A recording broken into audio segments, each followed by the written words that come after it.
Hello. What's up? We are live. We are What up? here. 5 Hello. p.m. PST, 8 p.m. EST. Welcome, everybody. We'll chill. Friday night.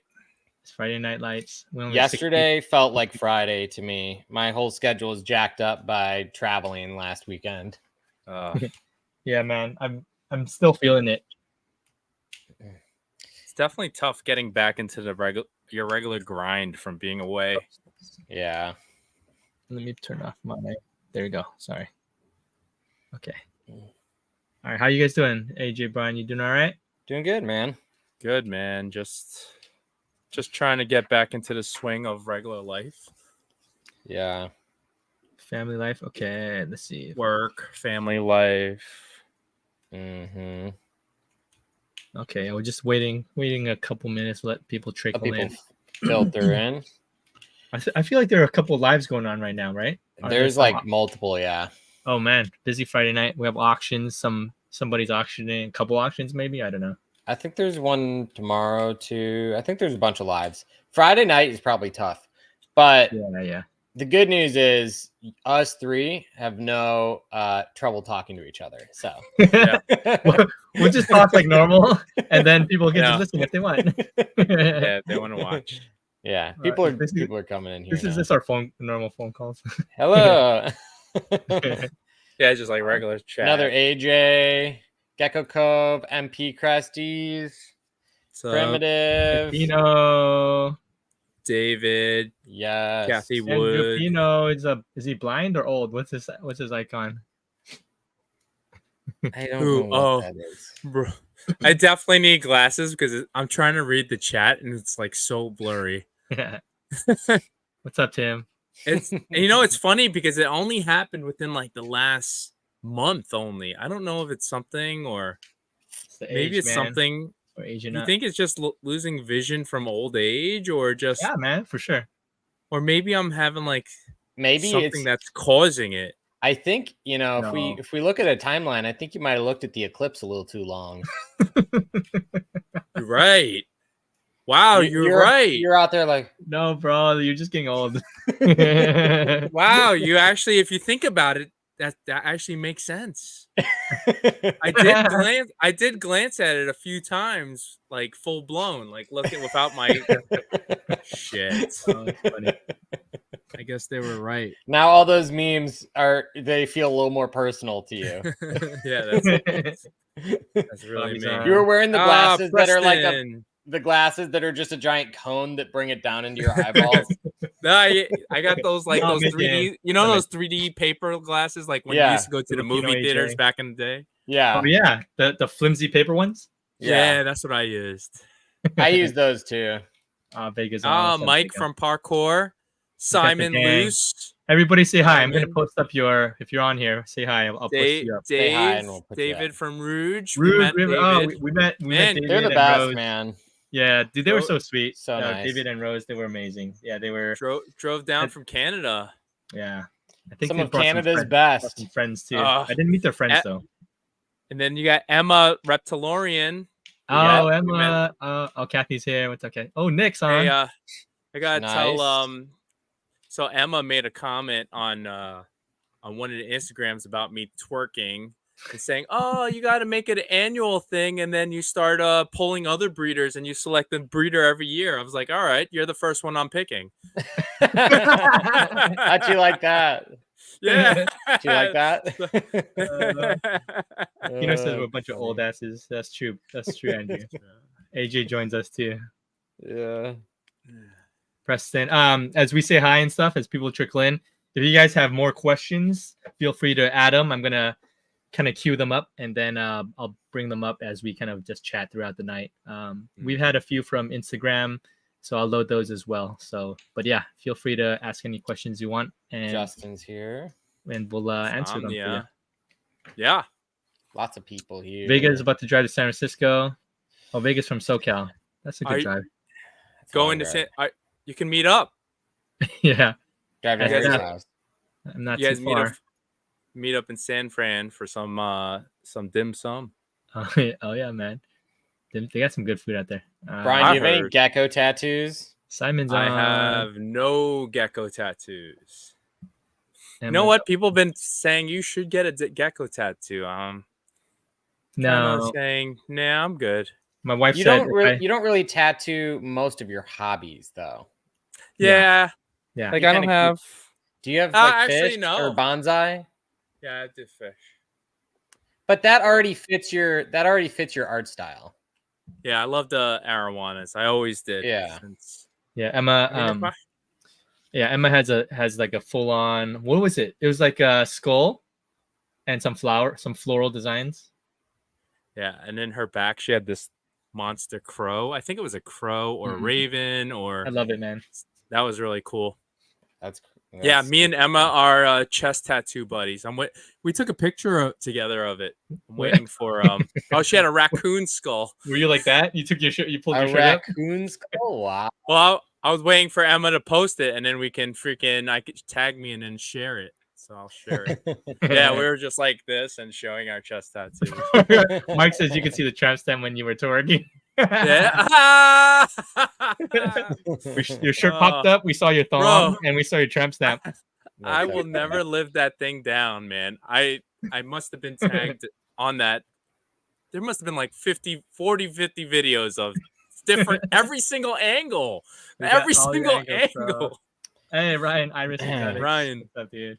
You are immortalized in twerking the twerk world. In the twerk world. Yeah. What about that commercial with the so I always wanted my goal is to create a legacy in the hobby, right? And my legacy will be now twerking for the Crescent Gecko hobby. Are you happy about that? I mean, at least I got some kind of legacy, right? You'll be remembered for something. Twerking forever. Oh my goodness, that's funny. All right, where are we at? We're at 43. Now, I think you'll be now I can finally retire from the Crested Gecko hobby and said, all right, I created a legacy. I'm good. Every year that video is gonna be posted up, even when you're gone. It's funny. The outfit was awesome too. The outfit combo. Yeah, you and Tara Lee, you guys were matching. Her husband. Jim. That's right. And Andrew. Oh, that's right. Pina. Let's see who we got. What's up?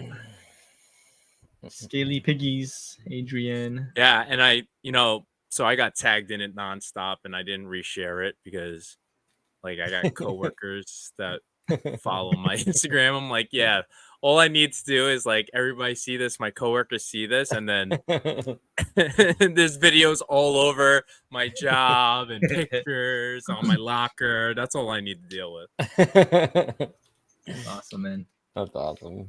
What episode is this, guys? 65? 66? I think it's 66. No, 66 or 67. What is it? Episode 60 something. Welcome to episode 60 something of the Gecko Pod. We're just chill today. Today's gonna be nice. 66. Bev was 65. Oh, awesome. Yeah. Thanks, Brian. 66. This is a Gecko Pod podcast for the gecko community. We talk about geckos, breeding, talk about business. We talk about the twerking at Florana. Today will be pretty chill. I feel like it'll be pretty low key. There's a ton of events going on, it seems, in the gecko world. And thank you if you're joining us and hanging out with us. Playoff games tonight. The Knicks playoff games. We're missing it. Yeah, Brian's missing it. Sorry, Brian. Right. So we'll hang out for about 90 minutes or so, and then you can catch your game. Yeah. So what's up? You guys good? What are we kicking it off with? Want to talk a little bit about our weekend? This past weekend, we were together at Florana. Yeah, sure. How was the experience for you guys? How did you guys enjoy it? Thought it was good. I can speak to, so me and the family drove up, which was good. First time road tripping with a baby. So I would say it went well. I was happy with the experience. And then just, I went to the show the first year and it was a lot smaller than it has been the last 2 years. So it was cool to see kind of the newer level of attendance and just the excitement. I forgot that you didn't go. I forgot you didn't go to second year, so it was different. The first year was like it was awesome, but it was pretty quiet, but the second year was like a lot more, or the third year, I guess now. The third year was just, I don't know, a lot more people and engagement and just community and stuff. So that was cool. It was cool to meet a bunch of people that maybe I hadn't met before. Like we got to meet Hunter and we got to meet, a whole bunch of people. Yeah. Emma Spotted Lily. Yeah. Got to meet her. Trying to think. I got to meet Glowing Geckos, Nicole, a bunch of different people. So it was just, nice. It was fun to be able to, put some names and faces together and just, look at awesome animals, and it was a good time. So I enjoyed myself. Yeah. Brian, you've been to all three now.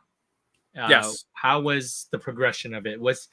I went last year too. Did it grow from last year, or was it a little bit lower in attendance? I couldn't tell. I think it did. I think there was a little bit more this year than last year. I mean, it wasn't like it wasn't like significantly more people. It was like on the same level. I think our the Saturday was more quiet this year than last year. Saturday last year seemed to be more busy, but Friday was busier this year than last year. Interesting. It was, but it was good. It's progressed a lot from year one. Was like it's night and day almost. I mean, how many people were there year one? It was probably like 50. Yeah, at most, and then you had vendors leave in the middle because they were dirt bags. I know who you're talking about. There's a few shifty ones. Yeah. Well, I left. I left because I got sick. So you were sick, though. Yeah, I got sick. The first year? You vended the first year? No, I didn't. Okay. I was there. Okay. Yeah. But yeah, it was good. It was good. This year was good for me.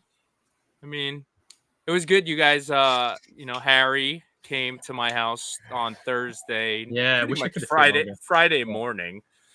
Yeah. Did you hear that story, AJ? Yeah, I heard Harry drove into downtown Manhattan on accident instead of going to Long Island. So I put in Brian's address, but it wasn't in the right city. I was like, he went into Manhattan. Yeah, dude. I was like, it's an hour away, no traffic. I was like, just 5 more minutes. I was like, this is a city. That Brian does not live in a freaking like downtown. Harry's like, why are there hookers on the street and people doing? Why is people shooting up freaking heroin in the middle of the street? It was Brian lives in a rough area. What's going on here? It was Thursday night, and like everyone was out and about. The bars were open. It was like 1 a.m. by the time I was out there. I was like, this isn't Brian's place. Yeah, he's like, I'll be there at your house by midnight, and I'm like, bro, it's like 1 o'clock. Where are you? My bad. How far out of the way was that? Was that like far, man? It's an hour. I went completely the opposite way. Wow. Yeah, that's crazy. So yeah, he went a half hour the opposite direction, and then had to drive past back where he went through, and then go another 30-40 minutes east. Oh yeah, man, that's rough. I was like, but it was cool. Yeah, it's good though. It's good to come and hang out a little bit and chat and see a little bit. We didn't sleep till like 2:30 or 3. I know, and then we woke up left at like 6. Yeah, we left early. We left like 8:30, 9. I'm glad I had the excuse of the baby. It forced me to go to bed every day. Oh, I know. Yeah, lucky. Because I knew I was going to be woken up at 5 a.m. every day. So, like. That's a fixed time, so whatever time I go to bed, I know what time I'm waking up. Yeah. You're stuck. Yeah. So it was good. I mean, it was good to have you guys, Harry, Ralph, and Chad stay over, and hang out. I wish I wanted to like go through more of my stuff to show you guys and stuff, but like we really didn't have much time. By the time they got here, I was like tired, exhausted. I know, man. I was like, damn, I wanted to show you this. I wanted to show you this. And I forgot about it. Like, we were just going through it real quick when they got here. Yeah. So, it's all good. I still have never been. I need to go someday. Whenever you're ready, man. I'm here. We need to come out without any other events happening. Just come out and hang out, Yeah, because I'm sure there's a ton of good eats in New York, and you can bring you can go sightsee. Oh, yeah. First thing. Yep.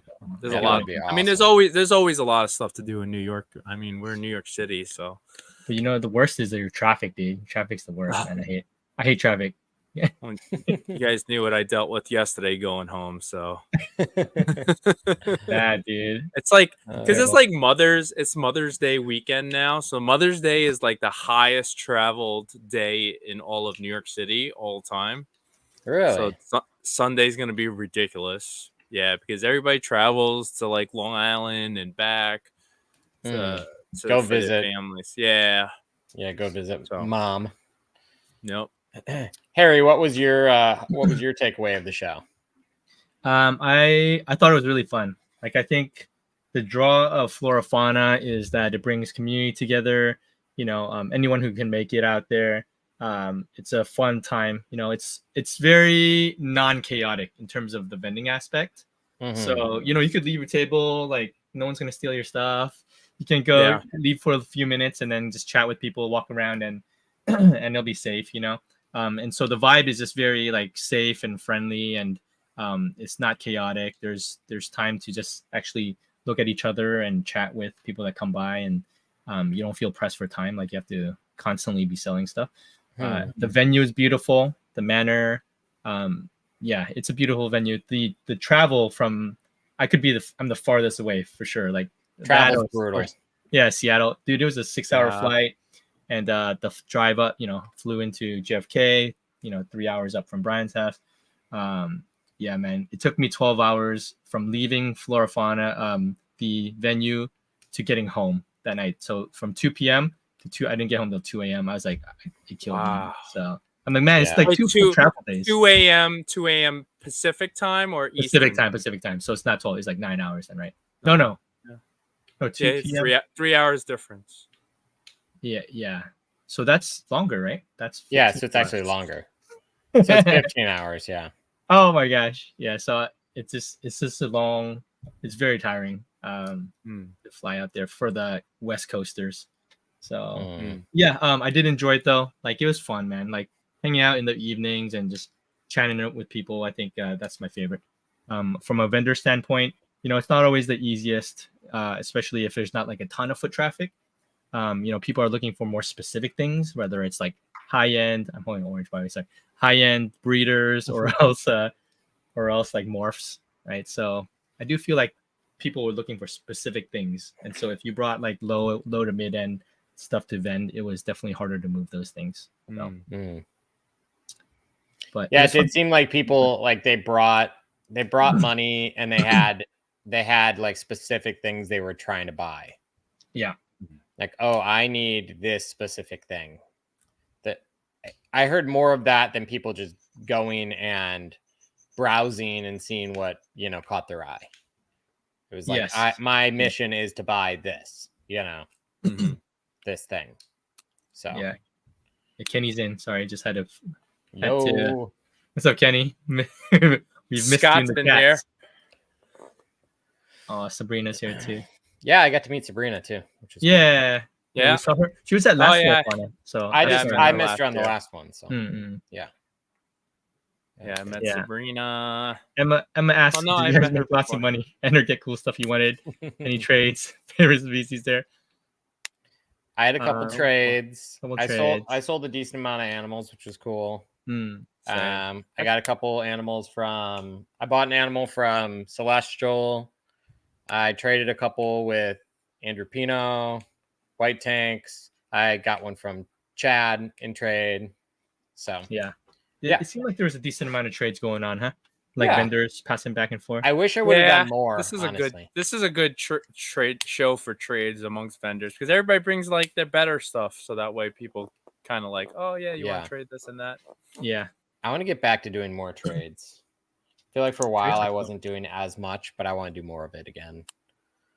Yeah. Did anyone's geckos get delayed on the way back? Yes. Everyone's. Everyone. I don't know somebody who didn't get delayed. Memphis only the ones storm that didn't ship. Yeah. If you drove back home with them, you're good. But yeah, everyone's got delayed. So my geckos I shipped out to you, Brian, last Wednesday. I didn't get them back until this Wednesday. So a week of animals being in delis.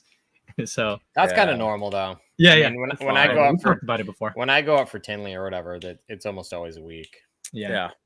That's why you feed them really good before you leave, and then you keep them clean and hydrated when you're gone. Yeah. So a couple people messaged me, like, "Oh, my things are delayed," kind of freaking out. I'm like, "Oh, don't worry, like, you're good. You're good." As I get, all these guys, like when they're on the show, the animals are always in the cups and whatnot, right? And so as long as you keep spraying them, you're good. So. Yeah, that's a good topic. Actually, this is a good topic to talk on. Yeah. Is because a lot of people, I get a lot of questions about people like, hey, I'm going on vacation. What can I do? So, I mean, this is a perfect example because you're gone for pretty much almost like a pretty decent period of time.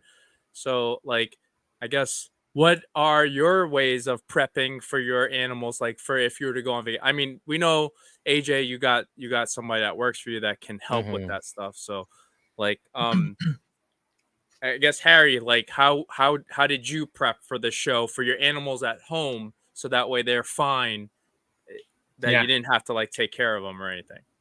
Yeah, I mean, this is basically what AJ mentioned in terms of just feeding them leading up to shipping them out, right? So I fed them extra, power fed them, whatever you want to call it, like give them. That's not power feeding. Do you have this syringe out and you're jamming food in their mouth? I was like the Koreans holding them and like syringing them straight into their bellies. I pumped them up with syringes. I just fed them. I tried the week leading up to it. I tried to adjust my schedule to fit in an extra feeding and make sure they get crickets. I think so. I gave them a bunch of crickets before they left, and so when we got them and opened the box and stuff, I was like, oh man, like the crap was the size of like huge logs because they're eating like so much food, So it was good. Like I just like fed them and kept them really hydrated leading up, knowing that it's gonna be safe, even if they're in the cups for several days. So yeah, I wasn't too worried. It was okay. Yeah. Nice. Yeah. What else? Any other highlight? What are some highlights besides the twerking fest that went there? Gold Standard Gecko Club. Gold Standard. Yeah. Let's talk about that for a little bit. Yeah, you were a judge, AJ. So tell us from your experience how it was, the animals you got, what were the requirements as a judge, the little format you had to do. So I judged a handful of categories. I think I did I don't know if I'm supposed to say this. I'll just say how many. I think I judged like 4 or 5 categories. I just don't know. I just don't know what David wants us to. So the judges weren't like all the judges didn't judge every single category. So it was So like I didn't judge. I can tell you what I didn't judge. I didn't judge Dal. I didn't judge Red, and I didn't judge Tricolor. Were judges allowed to participate in the Gold Standard? Yes, but you couldn't. You could not judge the category you had animals in. Okay. Did any judges participate in them? Do you know? I think Crystal and Kyle had some animals in. I think they were the only ones that had animals in that also judged. Yeah. But yeah, it was really interesting. It was, the first. David gave us a sheet basically that had, all the 10 criteria we were judging on, and then score them 1 to 10 in each of those 10 categories. And it was really interesting. The first gecko that I looked at, it took me like 5 minutes to judge it because I was just trying to kind of like wrap my head around each of the categories, and a lot of us were asking questions, and David's like, it's supposed to be like subjective, like I'm not supposed to tell you. And I'm like, well, we gotta like have a baseline here to get the first animal down, and then we can so the first animal, there was a lot of like questions and like trying to figure out kind of what it was like gonna look like, and what each of these categories really broke down to include. And then once we got through the first gecko, I could judge a gecko in like a minute, 90 seconds, because it's like, okay, I looked at the facial structure. Okay, I looked at the head structure. I looked at the crests. I'm trying to remember all the categories. I looked at body composition. I looked at tail. I looked at color, pattern, eyes, all of these different things. So you just kind of go down the list and it's like, okay, I look at this, evaluate 1 through 10, next thing, down the line, and did that. So I thought it was really interesting. I talked with Crystal at Gakani Days about it after the fact. And we both were like, man, we haven't realized, most people are blinded by just what of the, we're just looking at color and pattern and maybe head structure most of the time, 99% of the time, that's what you're looking at. And to actually then look at a gecko top down and look at its eyes, it's like, oh man, this one's got like these big domey glassed, additional, almost like spectacle eye, but not extreme, not to the full extreme. Or this eye is a little smaller than the other eye, or all these different things, and realizing how many geckos actually don't have a perfect tail.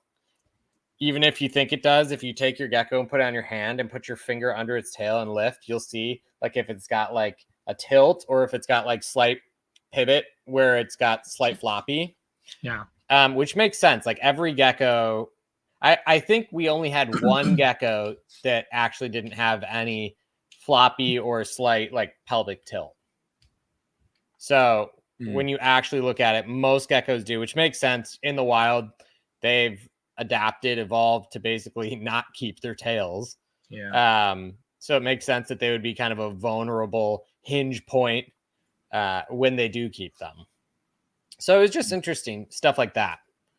And evaluating, just seeing the things that you don't notice. Like I thought something that was interesting to me is how many geckos actually have like, the way I described it was when I was talking to David and I was talking to Crystal about it, was geckos that basically have like kind of a young looking face, like their facial structure. Like imagine if you took a gecko that was like 15, 20 grams, but you just made its head bigger and then you put it on an adult gecko's body. Like they look almost like a teenage gecko that never like grew into its like adult features. And it's hard to explain. I have some geckos like that too, where they kind of like so I have a male Dalmatian that I got from Crimson Cresties that looks kind of like that. Or Gabby has Lockjaw Gary. That gecko kind of has, you know what I mean? It's kind of got this like boyish features instead of, like these kind of like manly geckos. They look a little bit more like, I don't know, petite. So it's interesting. It was interesting to see all those things that you wouldn't normally notice when you actually have to put it under a microscope. So, and not saying that, I don't think that that's the default. I think the default is not that. So it was interesting to see some of those pop up. And what were the requirements to enter Gold Standard Club? You had to produce the gecko 40 grams and 2 years old. Year and a half. Year and a half. Okay, so 18 months. So it went from 45 to 2 years old to 41.5. Yeah, I was eliminated from disqualified from entering because I was only, instead of 18 months, I was at like 16 months. Okay. Yeah, but I met the weight requirements, but didn't matter. Yeah, so 40 grams, 18 months, and you had to produce it. And it couldn't be first generation line bred.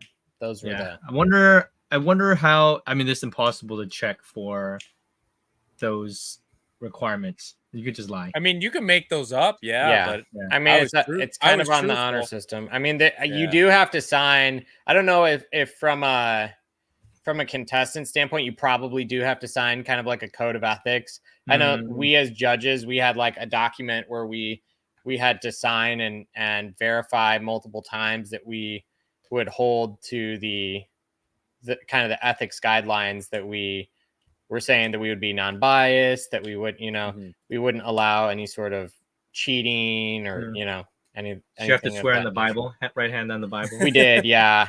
Yeah, he had a big Bible that we put our hands on. So. Before you enter your gecko land, It was hand on the Bible. large leather bound. Hand over your chest. We also had first edition. Yeah, we also had to, kneel at the flag too. No. No, but it was good. I thought it was really interesting. So good. And then how were the animals that were entered? Like we saw it on. Well, he posted them. He posted the winners at least. Did he post up all the contestants? I don't think he posted all of the contestants. Let me. I thought were the judges aware of whose geckos they were judging? Not technically, but it was pretty obvious. I could say that. Okay. Because a lot of the geckos that were entered were known animals. Oh, okay. So it's like, oh, you get handed a deli cup. They're just not listed. There's no name on it. The actual the breeder's name, no, but there was the gecko's name on some of them, not all of them. So the thing that I think should be done probably is there needs to be consistent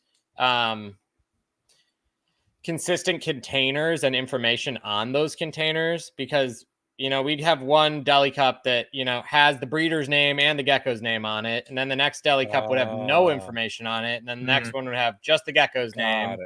And so that wasn't consistent. As far as quality standpoint, I think that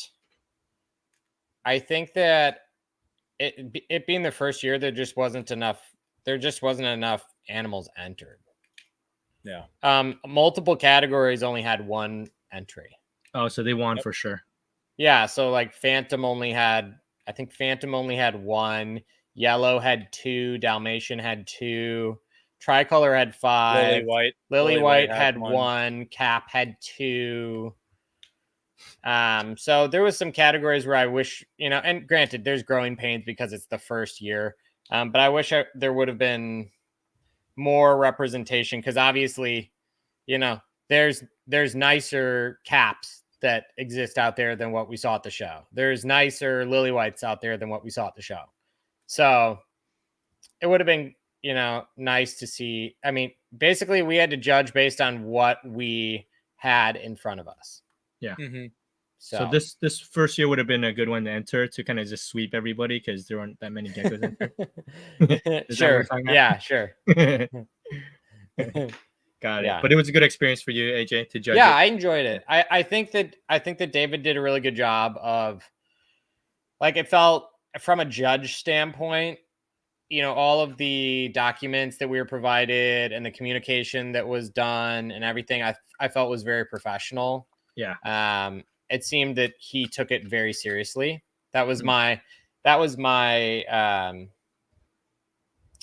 view on it, was that it didn't seem like something that he was not like half-assing it. Yeah. He was like, everything was pre-thought out. He had a whole folder of documents for us. He had not contracts, like statements that we had to sign. For terms of service agreements and stuff like that. All of each animal, we had sheets, we had judging cards that were like, 5x7s or whatever, and they had gecko ID, gecko category, morph. There was like things that you had to fill in on the top, and then you judged the whole animal, and then you had to sign every card and date it. So it was like, you're putting your signature on, like, this is my official score, on each of these animals. So I think he did a really good job of legitimizing the idea into, something, legit at the show. I think that the hurdles will just be, adoption to it. And I think the hard part is just going to be, especially for me, it was like, trying to decide what animals you want to pull from your house for a week in a deli cup. Yeah. Especially if it's going to be your best animals. If it's going to be your best animal, do you really want to bring it? What if something happens to it? What if, like, if these are your 3 best geckos that you're going to bring, it's like a little scary, at least from me, from my standpoint. It's like, if you lived close, sure, throw them in the car, drive them over. But when they're going to be in a deli cup for a week, it's kind of hard to. So I think that'll be a big struggle, is just how much stress you're going to put on the animals each time you have to enter them. So I think that's going to be something that's going to need to be figured out. But I'm hopeful that he'll figure it out. So it was good for the first go through and first run. Like overall, it's pretty good. I mean, and then David, he's going to like adjust and try to take the critique and make it better. And so for the first show, it's not bad. It's pretty good. The biggest thing from my perspective, like just as a somebody just watching the show, was I think there just needs to be more contestants, like, because like it's a little bit crazy, more representation. Something I had a lot of variety. Something I had also thought about, and I haven't talked to David about this, but maybe he'll see this, I don't know. But I had thought too, what they should really do is they should take large amounts of entries digitally. So say, okay, everybody, if you think you have a nice tricolor, everybody, like this week, everybody email and send me the picture of your best tricolor that meets these criteria. You have to have produced it, a year and a half old, 40 grams. Okay. And then he gets 100 pictures sent to him. And then it's like, okay, he or a group of people narrows it down and says, these are the best 10. And then invite them to, enter the animals in. I think if there was, I think the problem is, like, you could, like an event like this, you could have somebody come and enter a gecko in a category where there's no competition. That gecko is actually not great, but it wins because it's the default. And it's, that I think that's terrible. I think there's got to be a way, or maybe you have to make it where, like, okay, the category doesn't even run unless there's 10 entrants. That makes sense. Like, if there's not 10 people entering a category, it just doesn't run, because there's not enough animals to have a pool to actually be able to have a fair grading off of. Did David say he was going to do more than one this year, or? I do not know. I would ask him. Okay. So we don't know if he's doing one in Tinley. He had said some of the challenge in maybe doing some of those other shows is just not having the facilities, a room that he can use to do this. And because, we had a dedicated room to kind of judge the animals and do all this backroom kind of stuff. So that's going to be, something he's going to have to figure out at Tinley. Females, it would encourage you to bring males over females just due to lane schedules and all that stuff. Because they could just shut off breeding if you throw them in a deli for a week. And so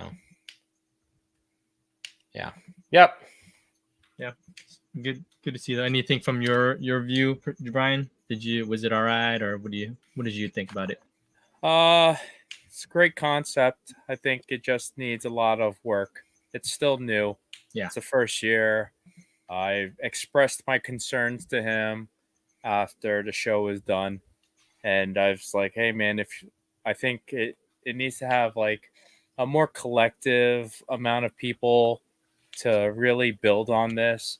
And I'm not saying like, "Hey, listen, we should get more people into whatever." I mean, I would volunteer. I don't care. Like, I'm not asking for any monetary, monetization from it. Just I want to help this thing grow because it's going to help the hobby, right? It would help the hobby, if anything, if it, in terms of making people try to meet a standard in producing animals.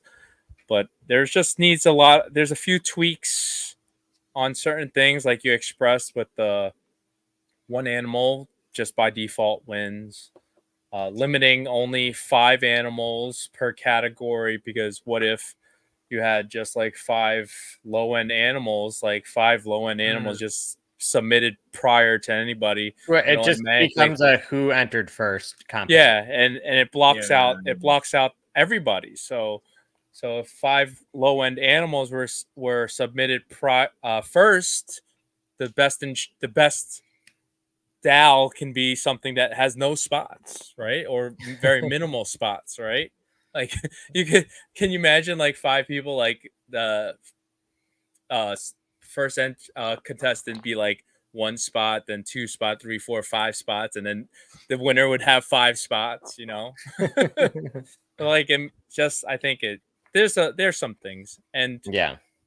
So hopefully things will progress. I'm sure that this year showed some holes in the concept, and I hope that David saw those things. I'd imagine he did. He's pretty, he wants it to succeed. He wants to work out the kinks.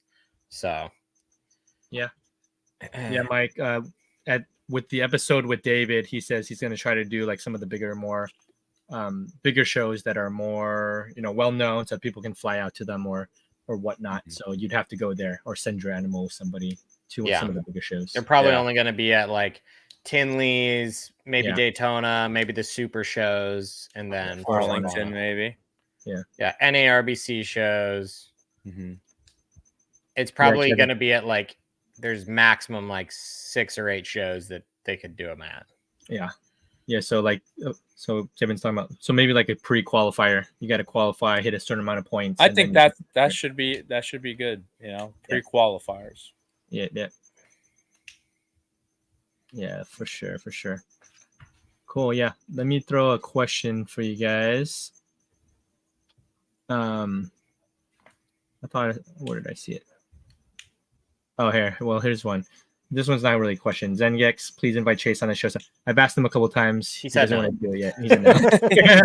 There's lots of people that say no. So. A lot of people say no to us. So it's not like we don't try. Yeah, we're friendly with him. He's just a little bit more shy. Stays out of the limelight for the most part. But I said, if you ever want to come on, we'll be happy to chat with you. A lot of people have been asking for you, so we've tried and we've asked. So you can ping him, tell him to reach out and say he wants to come on. You should Steve Early him. Oh man.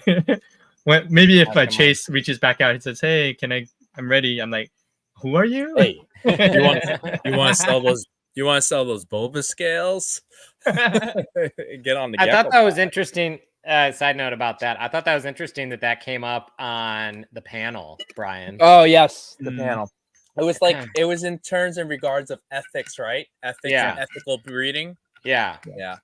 We recap for people who don't know what we're talking about. What are you talking about? The 3 of us were on a panel on the Sunday of Florana that was talking about different topics. People submitted questions. There was like a bucket of questions that we pulled from. And we were 3 of the like 10 panelists that were there. And one of the questions that was talked about was ethics. Ethics in care. Was it ethics in care standards? It was I think it was in regards to, it started with line breeding, and then that question was brought up by one of the people in the audience about later on, like, line breeding, and they go, at what point do you stop the line breeding, like, and then they brought up I think it was Tara who brought up the bulba scale. Yeah. Was it Tara? Right? Yeah, it was Tara. I think it was Tara, yeah. Yeah. And then she brought up about that, and then we just started talking about that. Yeah, it was interesting. Like, and I agree too. I mean, I know that some people have said, like, I agree with the sentiment too, where I will say this. There was a gecko in the gold standard competition that actually got points off because its head was too floppy. Oh, like Dumbo, like flopped over. Yeah, like its crests were too exaggerate, or its head structure was too exaggerated. It actually got docked points. So I had heard people give that feedback that basically they're worried that this is just going to push people to breed for animals that are unhealthy just to make exaggerated versions of what we already have. And I can tell you, at least from the first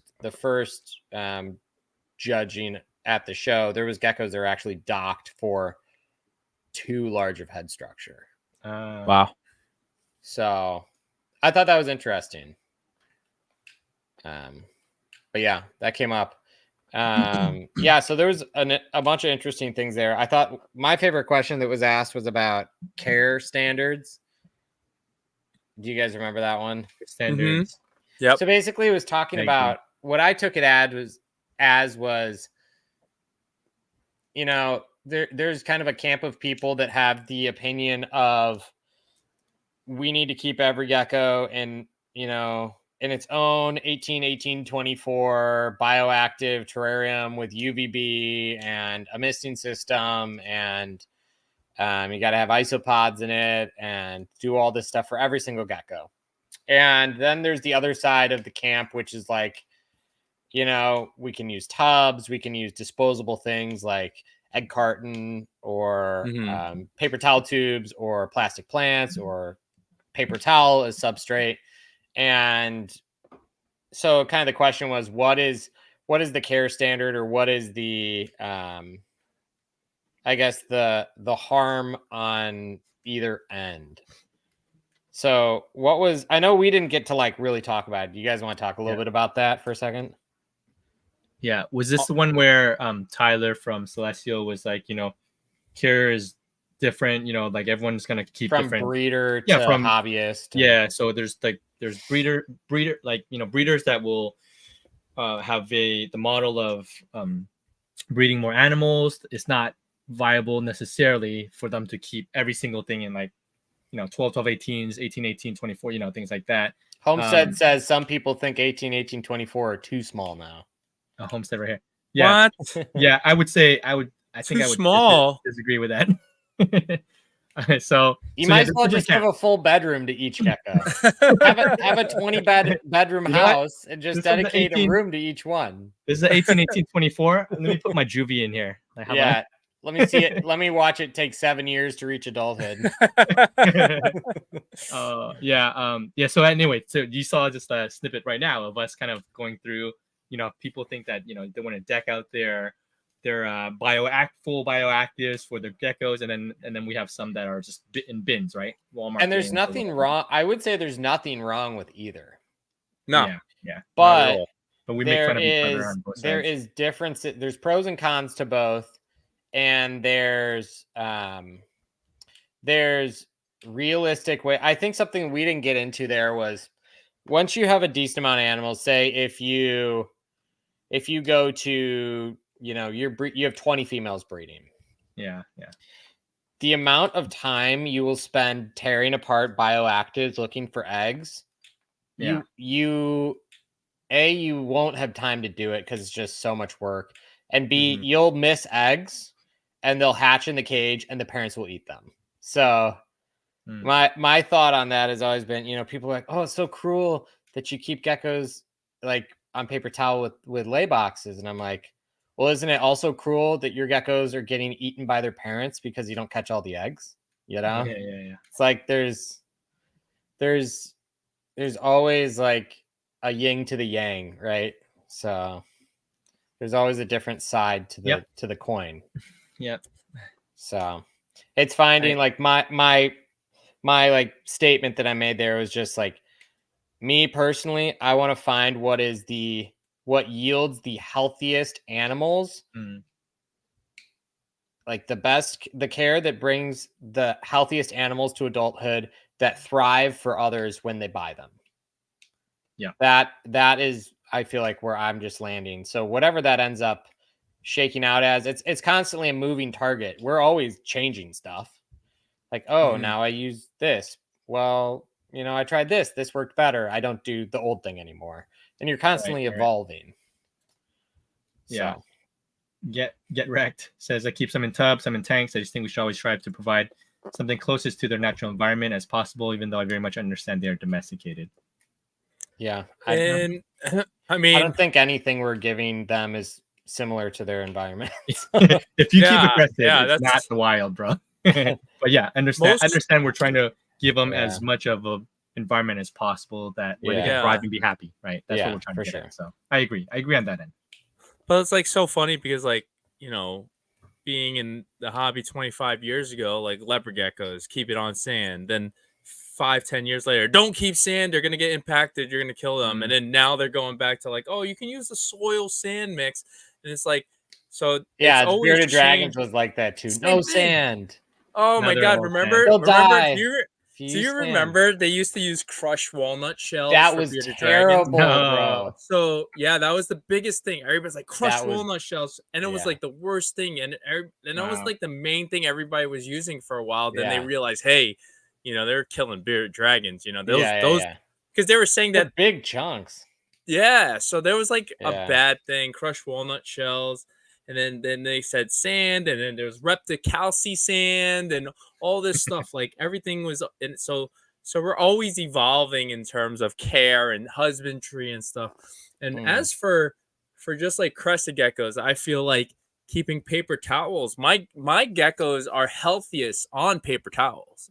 Yeah. You know, like I keep both, right? I have so the container store ones I use Soil, cocoa core with cypress mulch mix, right? 50-50. And so that was my experiment this year in terms of that, to see if how I like it in terms of keeping humidity, because actually I wanted to see if that would hold more humidity and it would be easier to care for. And since I have they're translucent, and I can just lift it up and look at the under for eggs.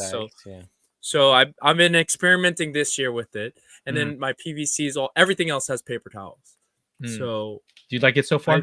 Just a quick side note. The substrate ones, the bins with the mix. So I do like it, yes, but my geckos don't eat as much compared to the ones in the PVC. They eat, but the PVC ones, for some reason, they eat way more. You know, the ones that seem to be in the container store with the substrate seem to be just like not getting by, but like a little bit more than that. But they're not like robust like the ones that I have in my other cages. You know, does your PVC caging have lighting in it? Yeah, each one has light. So maybe the temperature is higher. Could be. But I also, I mean, it is definitely higher. Because I know my cages, if I run the lights, it's like 3 to 5 degrees warmer in the cage. That's a lot. Yeah. Which could make a difference in appetite. But also, they also don't, so the PVC cages don't actually receive heat as much because I have the oil heater in the center of where it is. So, because the front of the PVC doesn't have any ventilation, it's only in the rear. Yeah. So the heat actually goes more towards the container store ones because I have 2 4-inch vents in the front. So that actually, it's kind of like maybe one even. washes. Yeah, pretty even. It is pretty even because if I look at my outside temperature versus inside temperature on my temperature gauges, that's very similar. It's like off by 1 degree at most. You know? Interesting. That's cool.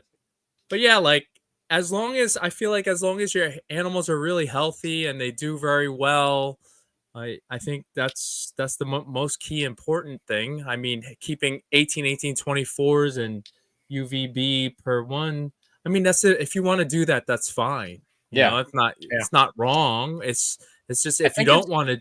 I think it's great if you don't have a ton of animals that you're breeding. I think that it's a very satisfying way to keep pets.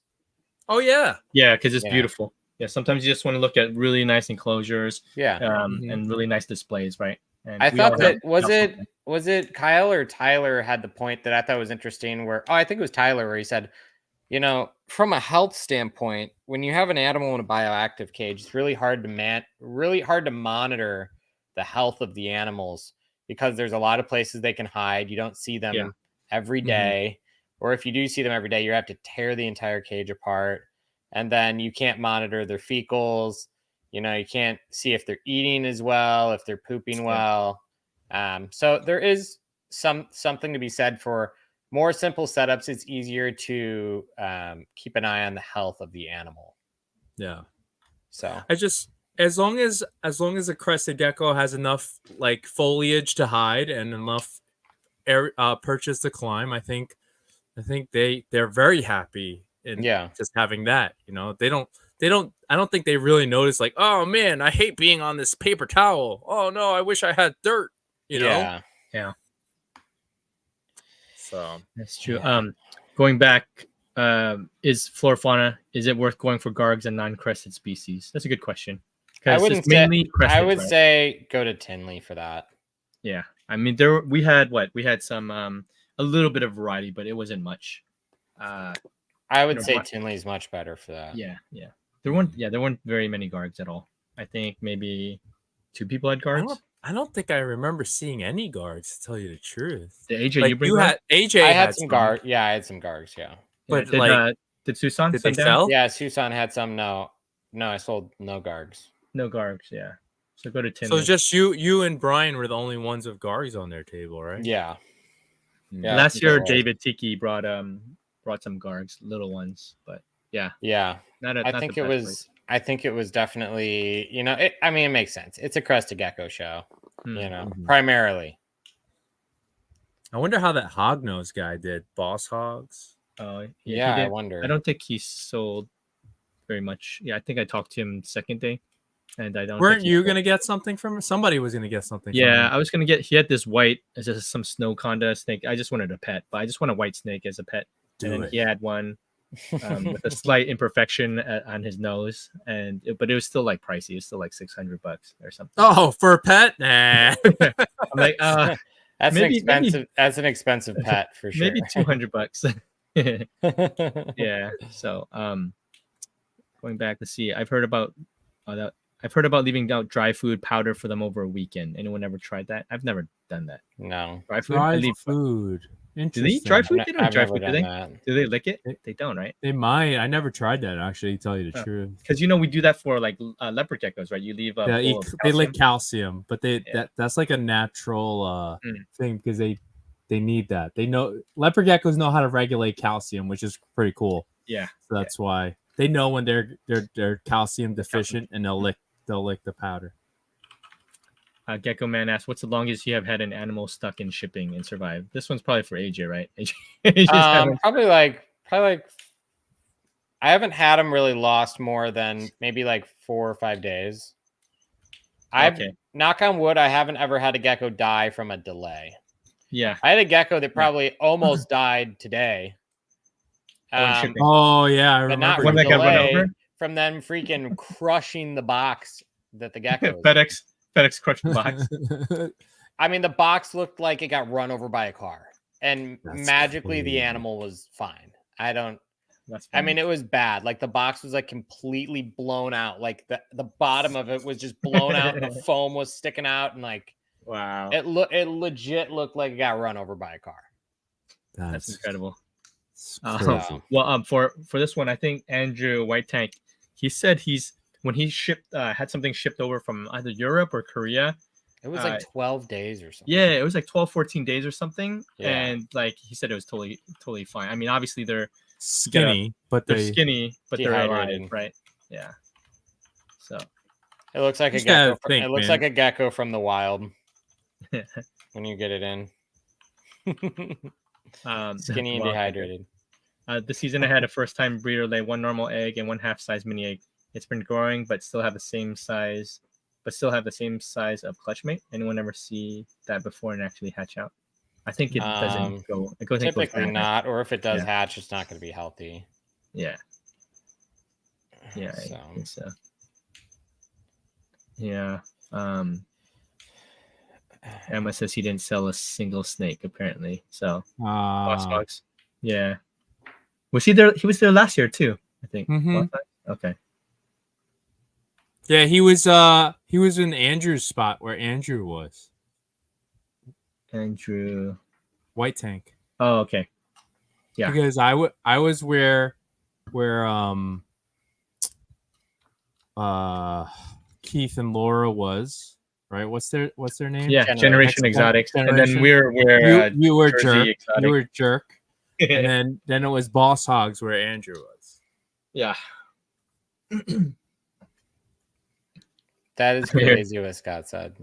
Scott says, I had a gecko once that was shipping to me and it mistakenly went to Germany. Wow. Oh, Then what we the got it fuck? back 18 days later. It was fine. Wow, that's crazy. Wow. Why did it 18 go? How days, did it all right. mistakenly go to Germany? That's bad. I mean, I've definitely had geckos get out where like they're gone for like 2 weeks and I cannot find them, and then I find them and they're mostly fine. Yeah, You mean yeah, in your me gecko too. room. After a meal and a little water, they're like They're totally fine. fine. They're pretty resilient as long as they don't get cooked. I think Yeah. they can easily get cooked though if it's too hot. Yeah. Yeah, heat is the enemy for sure. Like I'm wearing a Scott Miami art shirt. Hey, That's awesome. I didn't get one. I need to get one. I didn't get one either. I had to take my shirt off for it. You had to do that multiple times. You did that for Debbie at Redline. She gave you a shirt. Debbie, I did it for Preston. I took my shirt off for Preston. Oh man.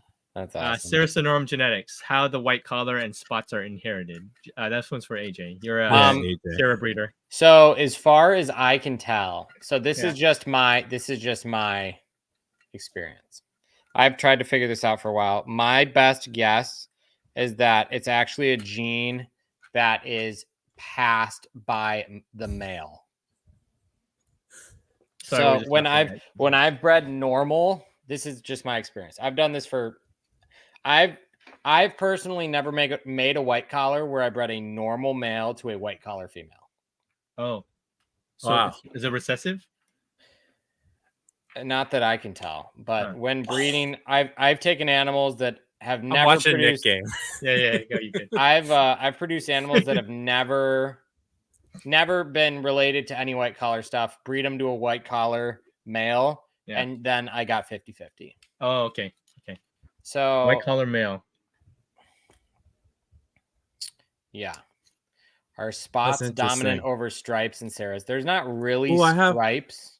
Other So than the spots transfer from the male too, or is it just random? what do you mean by that?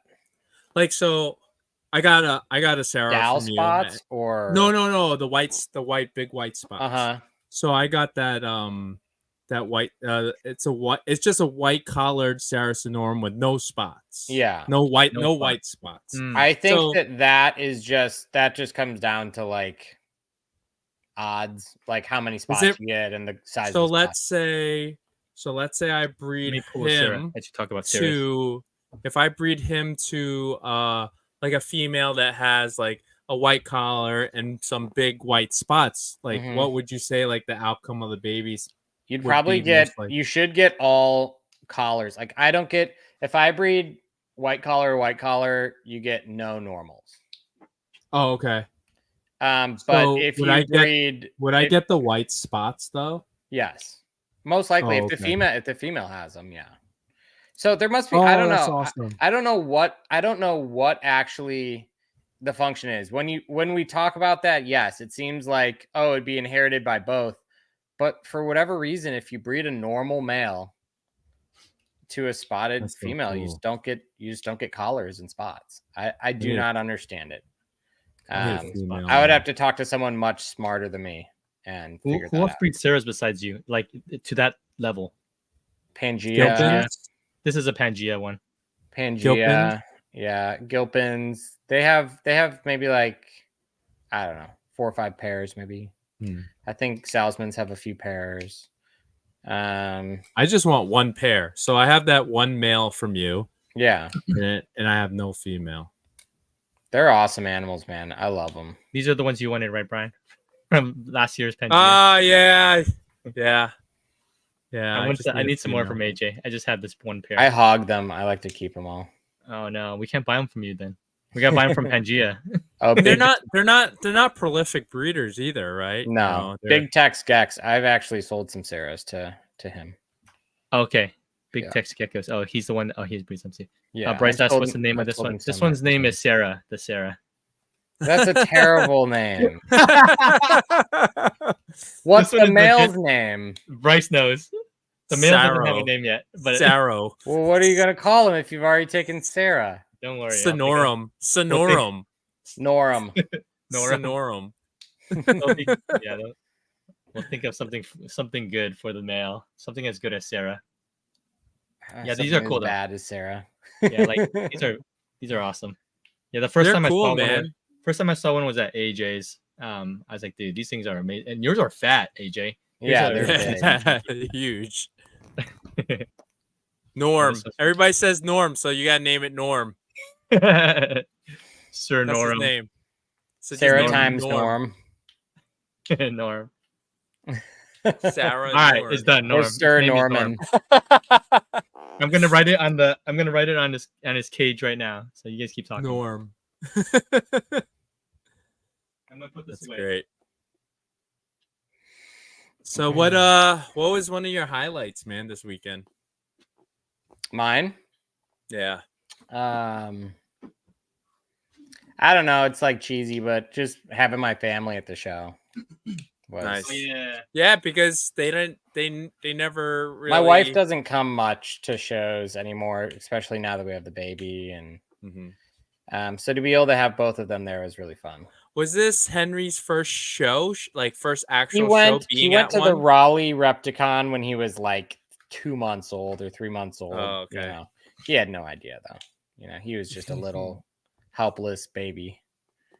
Now he's a toddler running around. So that was my highlight. Was just I feel like sometimes when I go to shows, I don't know. I'm like, man, I wish that they could be here, and that I didn't feel like I was leaving them behind to go do this thing. You know. Yeah. So that was fun to be able to do that. Was Tosh okay? Was she like? Was it really stressful for her, or did she enjoy it? No, I think she did good. It's good. Yeah. Spend time together. Yeah. Awesome.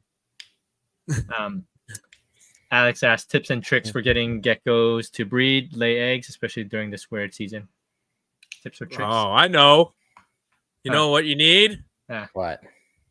Fertility increasers. Fertility increasers, crystals. Let me go find it. Yep. Well, I just say you need. So, is this a male or a female? Because that will depend on what appendage you need to put in the cage. Here you go.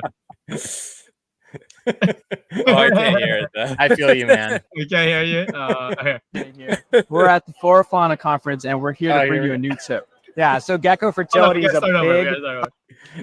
Hey, man, I'm having a lot of troubles with fertility this year with the geckos. I feel you, man. Hey, guys, Brian and AJ here. We're at the Florana conference, and we're here to bring you a new tip. Yeah, so gecko fertility is a big hot topic this year. Egg production's down. Hemipenes are prolapsing left and right. But we have the solution for you. We're here over at the Gecko District with Pam and her crystals, and we found the solution here. So here, I'm going to show you, if you're having issues with your females who have trouble laying, or they're not laying at all, or you got dud cycling. Yeah, not cycling. This is a female appendage, and you put this in the female's cage, and that solves all the issues. Fertility will go up. Yeah, and then this is the male appendage right here. If you need to put it in the male's cage, inspire him a little bit, maybe kind of teach him the ropes. Or female, maybe show her what she's missing out on with her male in the cage. This is a great way to inspire breeding with your gecko. So head on over to the Gecko District. Get your fertility increasers. We played a commercial. Oh, so good. Commercial.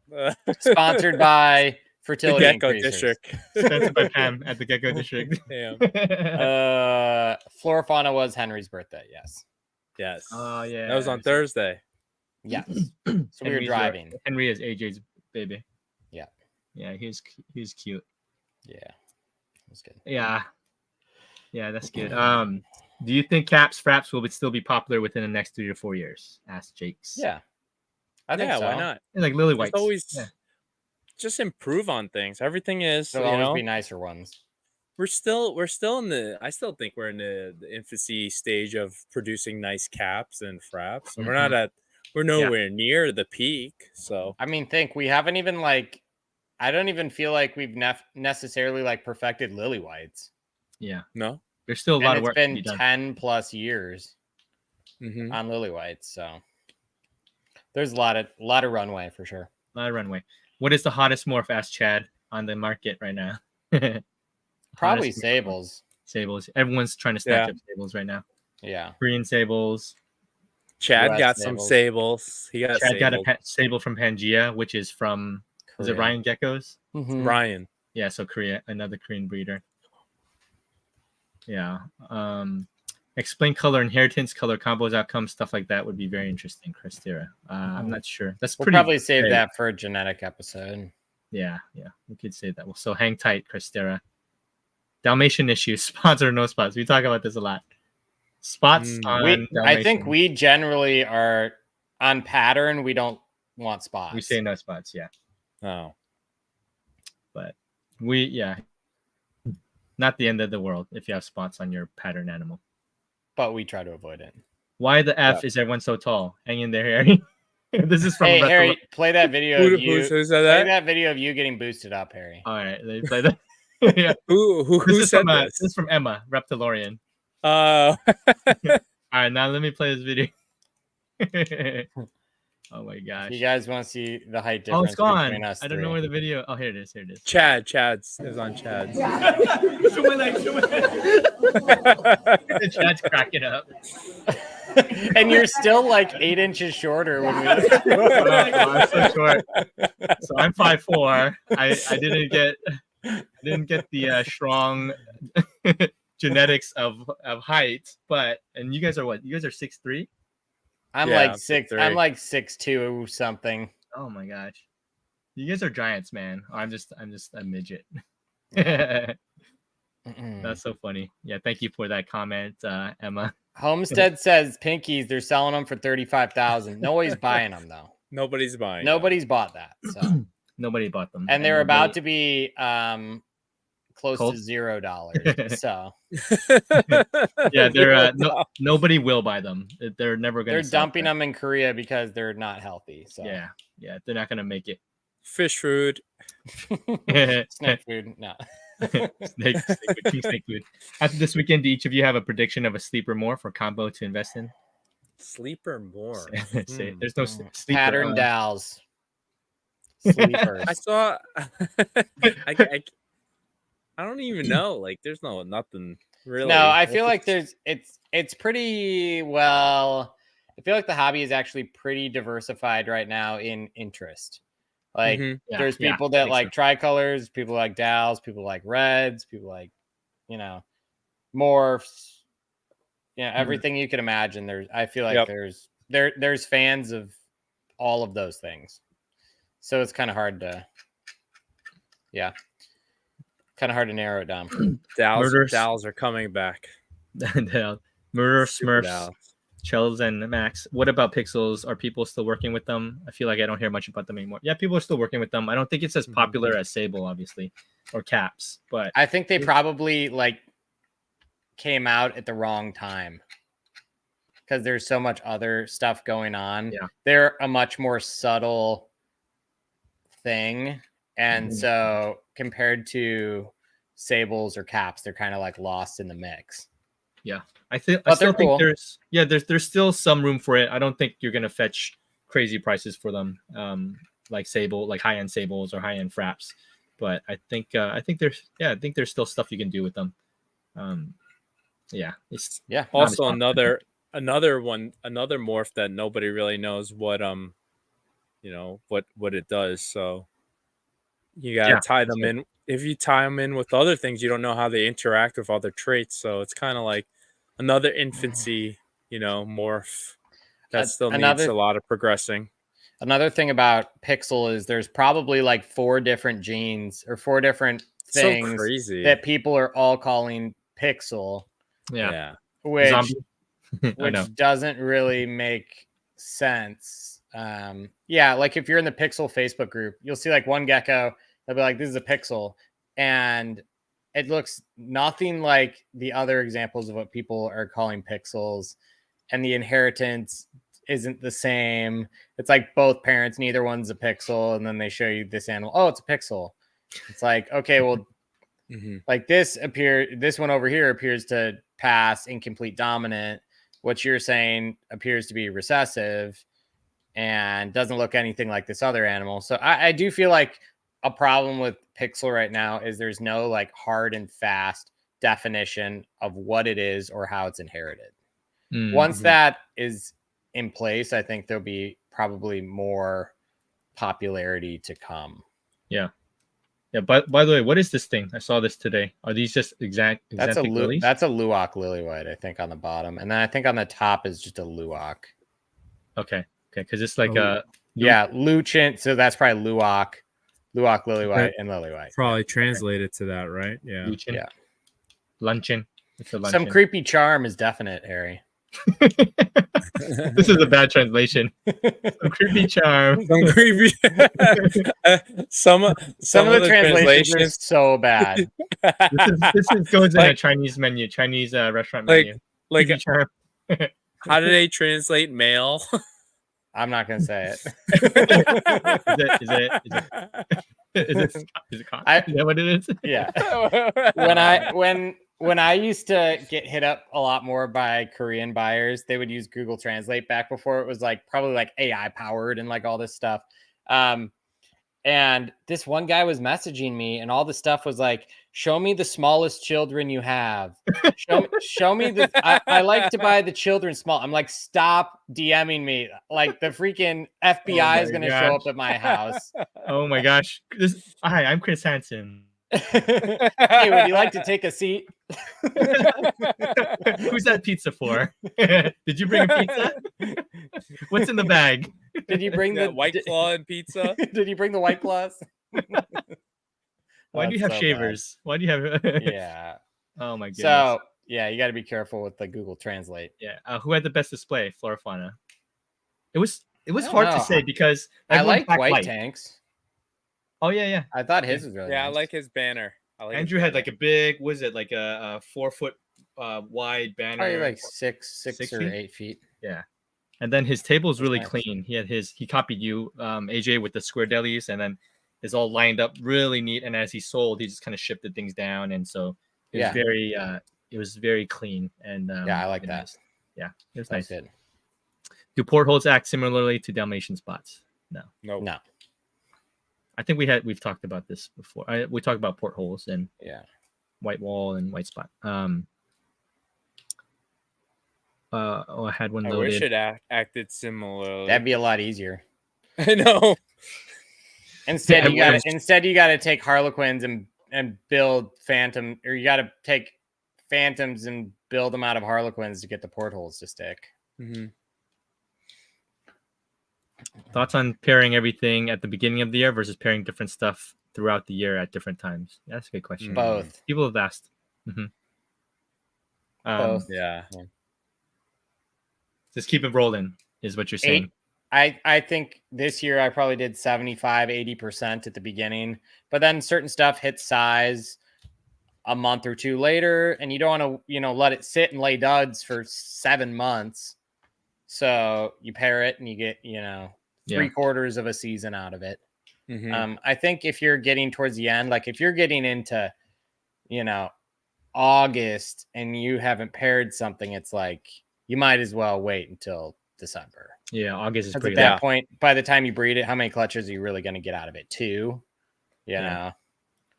Jacob, we just answered this like 10 minutes ago, so scroll back up. Yes, the answer is yes. It'll be fine. Yes. Alyssa, what episode did we talk about portholes? I don't remember. You have to watch them all. We'll just give her the TLDR. Basically, moral of the story, portholes, if I remember correctly, the way we described it is basically you need to make phantoms out of animals that have a lot of white spot and white pattern, Harlequin, white Harlequin markings up the side of the animal. Build phantoms out of those to bring that white into the lats, because white spot is separate. White spot is separate from portholes. Or just selectively breed portholes by buying more portholes and just keep doing that. But if you're gonna do it from scratch, is what I'm talking about. Yeah. You just buy 2 porthole animals and breed them together. I love that you said TLDR, AJ. You're we're adapting your terms. Yeah, right. It's so easy. Do you think contrast between Exantic Sable will be greater than Exantic Lily, assuming all animals are top tier? I don't think so. I think lilies will still look better. But yeah, it's really contrasting and bold. Were there any new breeders at Florana that impressed you? Like vending? I feel like a lot of the people that were vending, I already knew of them though. Yeah, I don't know how to answer that one. That one's a little bit tougher. I mean, I liked meeting HKD. They were really nice. Yeah, he was cool. Yeah, his name's Nick, right? Nick. Yeah. He won. What was his son's name? Hunter. Hunter's his name. Oh, his son's name's Hunter. Yeah, his son was awesome, bro. Yeah, they were very nice people. So yeah, Hunter was telling me about his like YouTube channel. He's like, oh, he's like 50K subscribers or something. Really? Hunter does? Hunter, yeah, he does trick shots on YouTube. Oh, that's awesome. I forgot his name, otherwise I'd post it up. But awesome. I want to go look him up. Hey, Chad's on. Chatty. Yo. Chad was at thank my you for house. the quick rundown. He couldn't hang on all you can eat food. Did he blow up your toilet? I don't know, but he just couldn't eat that much. You're just outing Chad as blowing up people's toilets on the podcast. What exactly is cold fusion and crested geckos, and how do you identify it? How they identify it as hypo.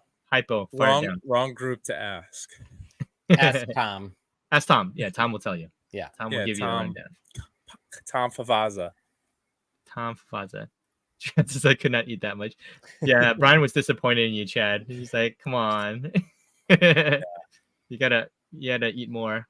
Who had the best '80s get up? Oh, Kyle won. Kyle Salzman. Oh, Kyle. He had like his handlebar mustache.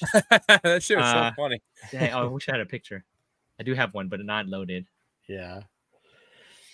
Okay, let me ask this one, and then I'll throw another IG one. How should I incubate gecko eggs if the temperature in my home varies a few degrees each day? Should I use any incubator? Depends on the variance.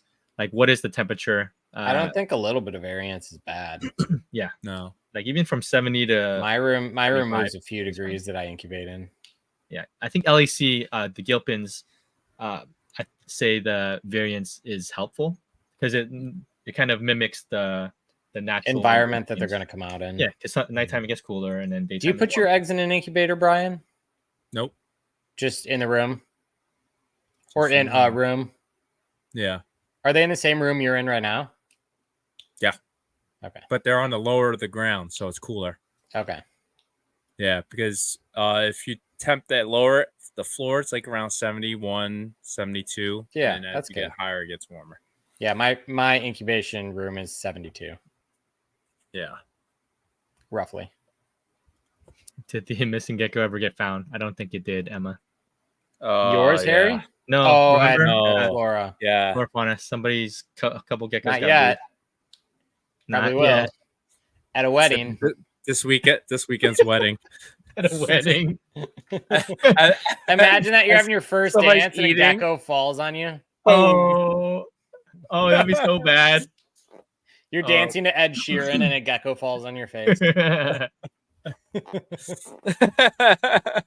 Yeah, Ed Sheeran's was my wedding. Wedding. I like that's a lot of people's. Yeah. Oh, that's funny. Incubation humidity, UV. Do we do it or don't we need it? Do we or don't we? Incubation humidity. I don't think anyone tracks incubation humidity as long as your container is if the eggs are in contact with moist incubation media. You're good. And don't vent your incubator. You don't need like a million holes in your container. UV, do we or do we not need it? We don't use it.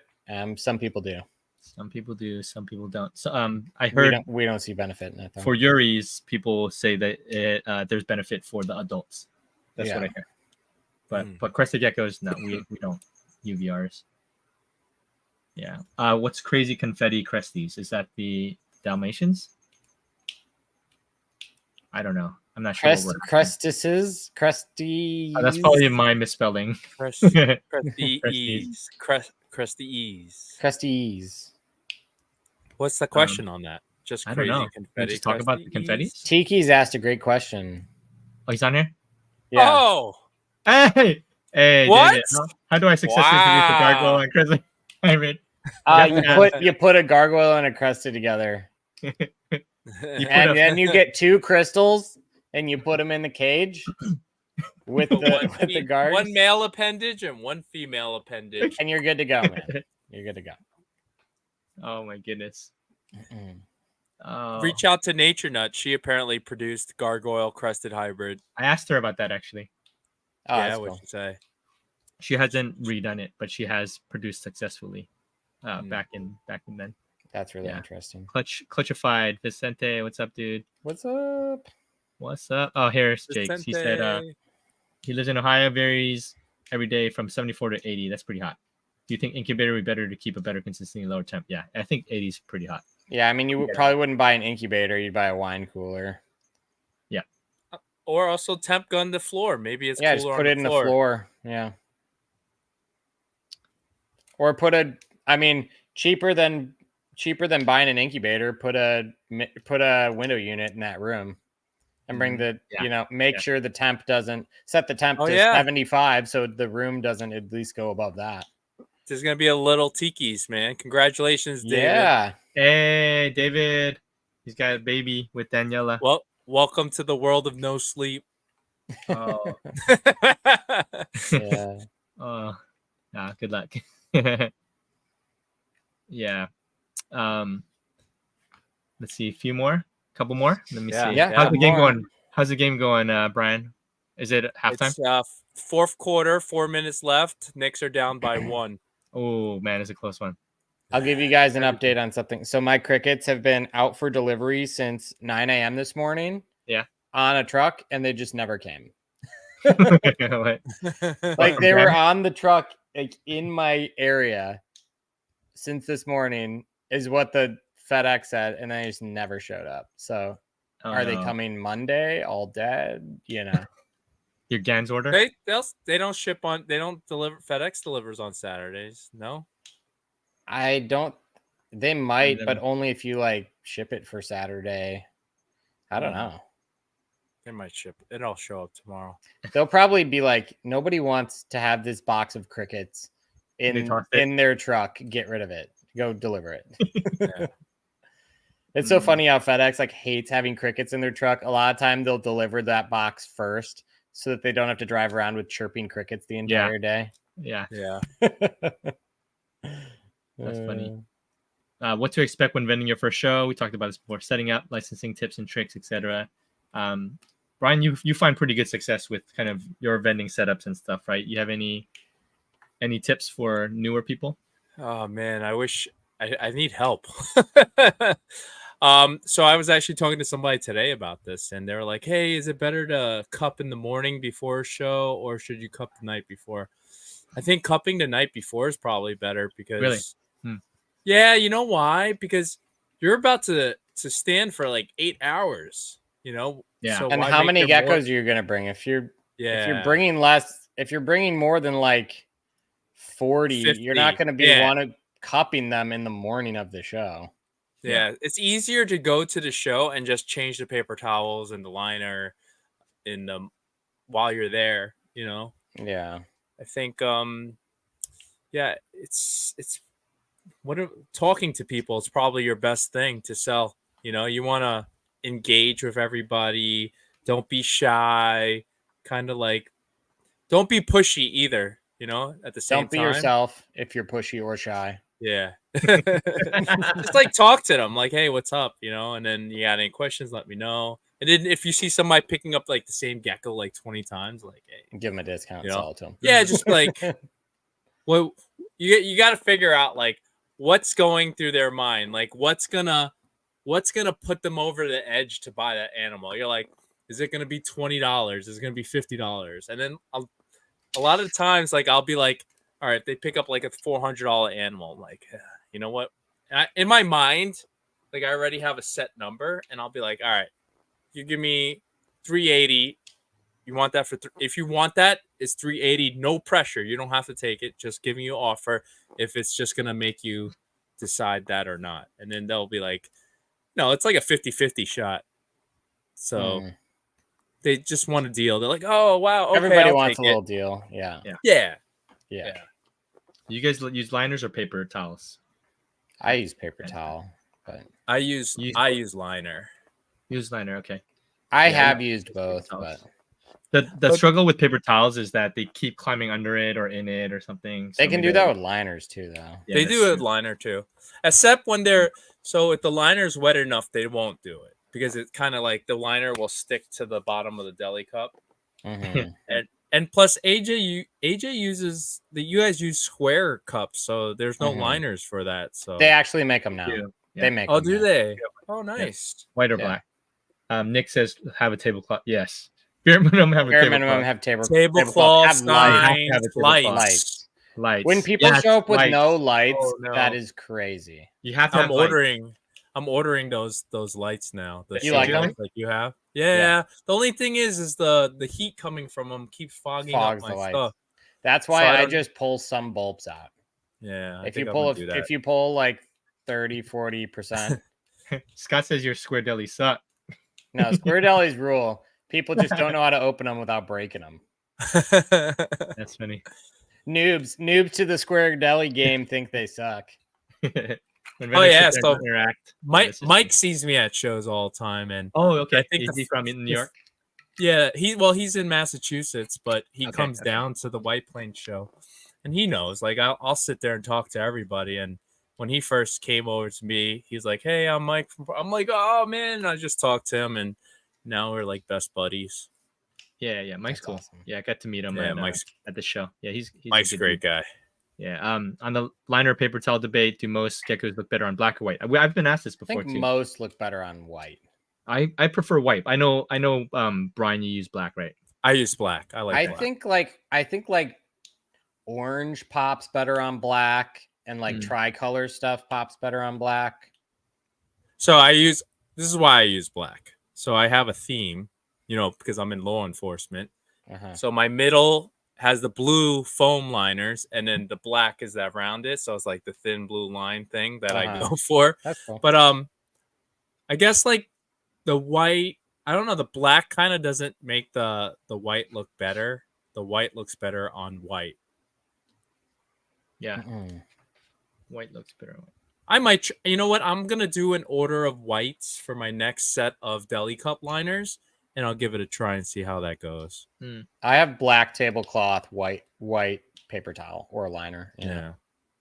You know what also sucks is like you see all when I had when I had the dark gecko on there, the dark geckos, they didn't realize there was a gecko in there half the time. Like, yeah, that's true. That's true. And then when they picked it up, like, oh, there is a gecko in there. So I guess it would pop more if it was on a white background. Yeah. Yeah, that's a good question. Then so a lot of people not a lot of people, a few people asked me like, oh, like I like to use different color liners based on the animal. So it looks messy though. I think so too. It looks unless you put all the white together and all the black together. Yeah. You could maybe do that. But then you have other people who frown upon like, oh, you're just trying to make the gecko look different based on the liner, So they say like you should just have a neutral color. I don't really care. Put them all on beige. Beige liners. Just make your table look up. You just got to make your table appealing, I think. When it comes to like a regular reptile show and majority of the people that go there don't know your name, you just got to make something make it look like something that's to draw people in. Yeah. Yeah. My gosh, we're getting a lot of questions about deli cups and liners and do you find it that geckos fire up just as good on liners compared to paper towels? That's a good legit question, right? Is it the same? Because I don't know. An issue that I had with liners, so I used to use liners. My problem was I like to spray the geckos a couple times through the day, and I felt like the liners, like you were saying, Brian, eventually get like saturated. And then the geckos actually start to like, when you ship a gecko or when somebody ships you a gecko and you get it in, it's just soaked. Yeah. Yeah. Like I feel like if you keep a gecko on liners for like 3-4 days and you actually mist it a couple times a day, they just can't really dry out. I just feel like I would maybe be okay with liners if it's like oh, they're only on liners for like 2 days, and then like on the travel they're on paper towel. That's what I do. I don't even put the liner in until I get to the show. So they're all on paper towels till the actual show. Yeah, I just feel like they just stay too wet, or they don't have any absorbency. Yeah, exactly. So the animals are just sitting on water, which I don't like that. But this was a quick one. I'll just answer this one. Can I leave water dishes in my gecko's enclosure, or will they only drink from the mist? Yes. Leave water dishes in your enclosures. Yep, they'll drink out of it. Yeah. Hey, Mr. Davidson. Drew's on. What's up? Drew? What's up? How you doing, Drew? We should have Drew on. He could be a Drew as a guest. Put him down as a guest, Harry. Oh, the origins of AJD reptiles. Oh, that's awesome. We gotta have your parents on too. Oh yeah, my parents will be so lost. Like, what are we doing? That'd be awesome. No, neither one of us is here. It's just your parents interviewing my parents. Oh. They're like, hi. And they don't talk about geckos at all. They're just like, I don't even know what they talk about. Dude, that'd be an awesome episode. Yeah. Okay, well, I don't know how to answer this. I don't know what he's getting at. Which one do you think is a greater feat of a breeder? Line breeding versus gene stacking? You guys know what he's talking about? Greater feat? Yeah. Feature? I mean, neither one. Like an accomplishment? Yeah, I don't know. Neither one is really that hard. Yeah, this is a weird question. Sorry. I wanted to answer as many. I just don't know how to answer these ones. I think either one of those is pretty easy. Yeah. We already talked a little bit about this. We need a best of Florana. Bit of those. Yeah, we already did that. Yeah, we did this one already. Go back and watch. Go back and watch this episode. Okay, this one I have no idea. Those who are lame. Is that what he said? Who are lame? Yeah. Oh, okay. You guys are lame. Yeah. So no, we'll make it. What's this? Brainworm. Sorry, but if I have to read about it, you do too. You guys are familiar with brainworms? Is this having anything with crested geckos? Emma, I have no idea. Clarify. We don't. Are you talking about your personal problems, or are you talking about your geckos? We don't know. If you're in here, Emma, let us know. Yeah. Okay. A couple more. Struggle no one likes to talk about. Kingtails, prevention, deformity. Can you perform preventing deformities and kingtails? Is that what we're getting at? I mean, I think you could probably prevent more deformities by having good incubation, by making sure that you're having consistent incubation temperatures and consistent moisture levels in your incubation media. But past that, I mean, there's not much you can really do. Yeah. Other than monitor as things hatch, and if pairs are producing issues, then don't breed those pairs again. Yeah. Yeah. It's interesting. Oh, go ahead, Brian. You first. No, I was just say incubation leads to a lot of deformity. So having consistent temperatures that doesn't have too quick of fluctuations is important too. It was at Florana when we had the round table, and then we were talking about polydactyls. Yeah. And some people think it's because of a swing in temperatures of incubation that causes that, rather than it being genetic. And that's the first time I heard of that. So I thought that was pretty interesting. I think that makes sense. Because I've had pairs that, I had probably 5 polydactyls last year. Yeah. And years before that, I bred those pairs 2-3 seasons, never had one. Bred the pair this season, didn't have any. Yeah. So I don't think it's genetic. But I could see, I know for me, a lot of times when you have virgin females and they lay the first clutch eggs, maybe the eggs are a little iffy. I feel like the eggs that are kind of in the front end of a season and the back end of the season, where they're getting started, and then at the end they're kind of running out of juice, running out of calcium, nutrients, things like that. That's where I see more issues. I mean, I don't have very many issues at all, but often it's those tail end eggs where the females are kind of at the end of the season, or it's first time females and their eggs are real crappy. But if it's, if it's an established female and its eggs dead center in the middle of the season, I never expect to have issues in it. Yeah, so. got it. Is there a way to prevent that? Like, do you boost them with some liquid calcium mid-season or something? I just feed them crickets. If I see animals that are starting to get,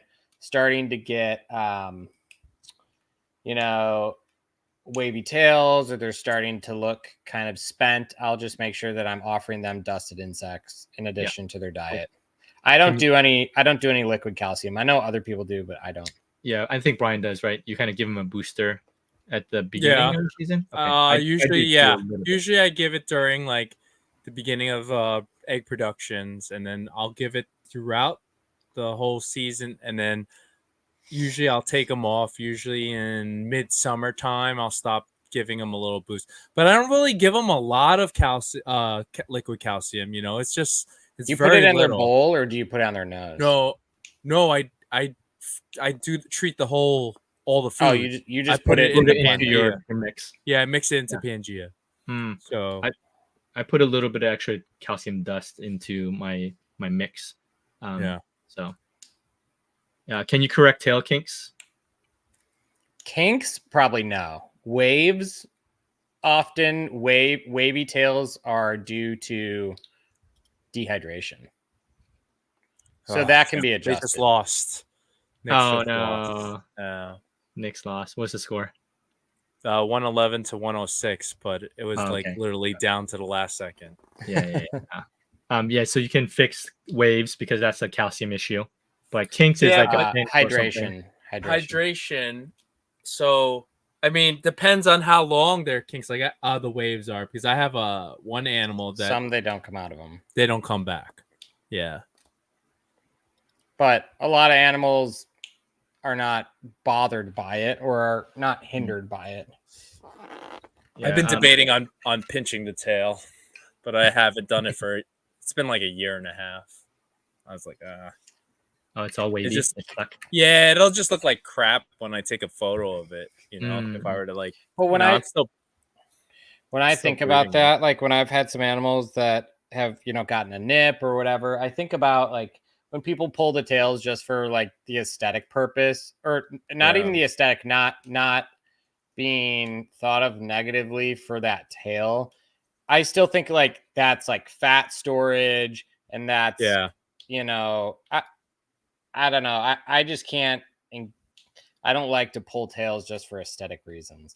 The only time I've pinched tails is like heavy, like floppy tail, if it's like really, really bad. If it's like causing like the hip distortion. To shift. Yeah. Yeah. I get that. Oh, I lost my question. Where'd it go? Sorry, guys. Oh my gosh. There's so many questions coming in right now. Yeah, I just totally lost my question from Gecko. Here it goes. How long do you grow out your most babies before they're big enough to sell? Also, what way do you consider selling them? Or as big as I can. But bigger the better. Yeah. Bigger the better. I feel like the sweet spot. The sweet spot for me, at least like seeing from a buyer's perspective, right? I like seeing animals that are like 15 to 20 grams. I feel like it's like a good middle where it's like pretty good, but then you still have a little bit of time to grow them out. But they're pretty developed, so a little bit more of what you're expecting. Because we bought a lot of babies in the past, and they didn't turn out the best, right? Some do, some don't. So it's more of a gamble in the beginning. So yeah. Yeah, I agree. That's a good size that I like to move animals, 15 to 20. And it looks good on the table too, because they're not like these tiny 5 grammers on the table that like everyone's picking or up. Like 1.5 grammers that some people sell. Yeah. The egg is still in the deli cup. It just they still haven't shed after hatching. They have them. Do you need head phantom parents to produce red base wraps like Little Monsters has, or can you produce them from just red base parents? They don't have to be. I mean, if you want to make a phantom frap, yes, they have to be het phantom. Yeah, but they don't have to be het phantom just to make the color red. Yeah, this one has multiple things going on in this question. Let's do a few more, and then we can kind of start to wind down. Best process for cleaning plastic plants: cork bark, big headache. Yeah, I agree. It sucks. What do you guys do? Big buckets, soak it in hot water. Soak it, yeah. I'll Just soak it pull in 'em out. hot water. A little bit of. I'll do like small amount of bleach or chlorhexidine. Yeah, Or very honestly, little. just hot water. Yeah, I do hot water. I try not to put like unless I have like something that I'm concerned about, like from a quarantine standpoint. I try to just clean with hot water, or maybe even a little bit of vinegar too. If you do use bleach, just make sure it's really dried out, like for 24 hours, fully dried. I mean, you could, if you have like it's warm out, put it out in the sun, let it dry out in the sun because the bleach will, evaporate. But I just do hot water. I just pull these plants and then bucket it, hot water, a little bit of dish soap, stir it up, and then spray them off. Yeah, hose them down really well, like hot water. Harry, you should, if you want to do it, just hot water, put it in that portable washing machine. That works too. Oh, I tried that, but then sometimes things get caught and then it like starts to shred a little bit depending on the type of plant. Okay. Yeah, some of these plants are fine, but some of the cheaper ones, like the cheap stuff that we buy from. Like, everything's shred up so easy; it gets ripped up. The hard plastic ones are good for that. Yes. Hard plastic works. You probably could run them through the washing machine. Yeah, on a regular one. Yeah. Maybe put them in one of those soft. Not cork. Yeah. You could probably run. You could probably run plants through it.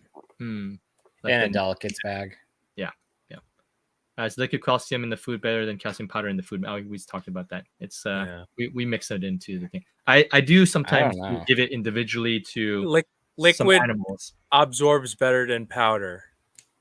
Yeah. Just in terms of because a lot of that powder bioavailability. And gets shitted out. At least the absorption of liquid. I mean, it's not regardless. It's fine as long as it's one or the other. Doesn't matter. I don't think it's that big of a difference. Yeah. Do you guys do so? Sometimes they'll have like a singular female that its egg looks a little bit undercalcified. Do you ever boost just a single female in their dish bowl? I don't. You don't? Okay. I'll just feed them a little different. Okay. I don't think since I've been using liquid calcium, it's been like 3 years since I've actually had a like uncalcified egg. Every egg I've gotten is all good. Yeah, I've had this season. I've been pretty good, except for my at the beginning my one garg pairing. Then she was the egg was a little bit undercalcified. So gargs need a lot of calcium, man. Those things crash so much after laying. Yeah. So I boosted the garg. yeah, that's a good idea. And it was better. Brian, where do you buy your liquid calcium? Bug Delight. Those little tiny ones? Yeah, I get no, they have bigger ones. They sell big ones. I have a tiny one.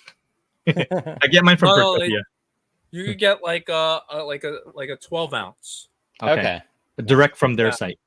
Yeah, directly. Okay. Either so let's say I use the liquid calcium. Like there's two the liquid calcium and CalciBlast, and I use both. I'll go between both. Is CalciBlast just stronger? Yeah, it's a little bit stronger. So I only use 1 milliliter for 64 ounces of food. 1 milliliter for 60. Okay. Oh, so it's very little. It's tiny. Very little. Yeah, very little. So which one, if you were going to use one, would you use CalciBlast or would you use the standard? I alternate. I don't consistently do one. I'll just go CalciBlast this week, and then next week will be my next. So one feeding CalciBlast, next feeding regular calcium, and then just keep going like that. What flavor do you like? I'm on their website right now. I always use mango. I use mango from Brian's suggestion too, so I do mango. Nice. Yeah. Oh. That's cool. Yeah, what's your predictions on Exantic for pricing in the future? Think they might come down a lot soon? Yeah, they're already pretty down. I mean, we were seeing show Exantics at like $800, right? Visuals. Yeah. Yep. Visuals are now. Yeah, somebody bought one at Florana for $700 visual. And then Exantic Lily Whites were maybe like 1.2 to 1.4K around there. Yeah. For babies.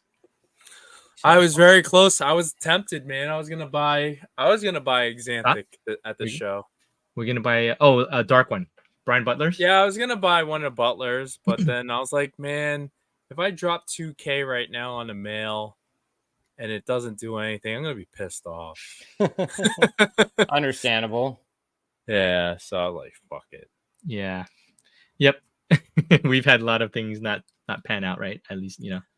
So oldest crested gecko you've heard of. I think there's ones that have not died since they were imported. I mean, I have ones that are 17. Oh my goodness. That's crazy. How long do you keep a gecko before retiring them? Similar age. I mean, similar along those lines. Before what? Before retiring them. I don't think I as long as you like the gecko, you don't need to retire them. Is there an age where the female stops? No. Really? It doesn't go through like some sort of menopause? They might not produce as many eggs. Not as many, but like yeah. My female that's like 16, 17, she'll still lay like 5 clutches. Wow. Okay. Wow. Yeah, that's impressive. So, and in the wild, they're not stopping. Yeah. So they're like, no, leave me alone. I'm talking old. About don't breed me. I don't know if we talked about this. I'm geriatric. Don't do it. Please don't. I can't take it anymore. I think we were talking about it with Little Monsters, and I know I've talked about it with I've talked about like LAC and other folks, but like if you retire females, it's actually not good for them because they get like massively obese, and a lot of them get egg bound. So like you'll see these females that like they can't even move. They're like 15 years old and can't even move because they're like 80 grams and just like potatoes with legs. And so I would rather, I mean, I feel like you'd be better off like breeding them. And if you don't want to incubate the eggs or whatever, don't do it. But it's probably better for the health of the animal to keep it cycling. Keep it rolling. Oh, yeah. I have a question. Is it possible to fix an egg bound female? Like if she's egg bound, how can you? Is there something to do to? Yeah, I mean, I would say upping your temperatures a little bit, simplifying the cage and shrinking the cage, and so higher temps, smaller cage, higher humidity, and that might help them pass. Yeah. Sometimes you can. Of everything you could do, I feel like that's what you can do. But you could do warm soaks. Warm soaks help.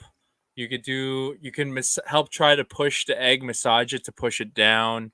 Yeah. Usually when the egg is like so fully developed already inside the female and the shell of the egg starts to get harder in there, then they can't push it out.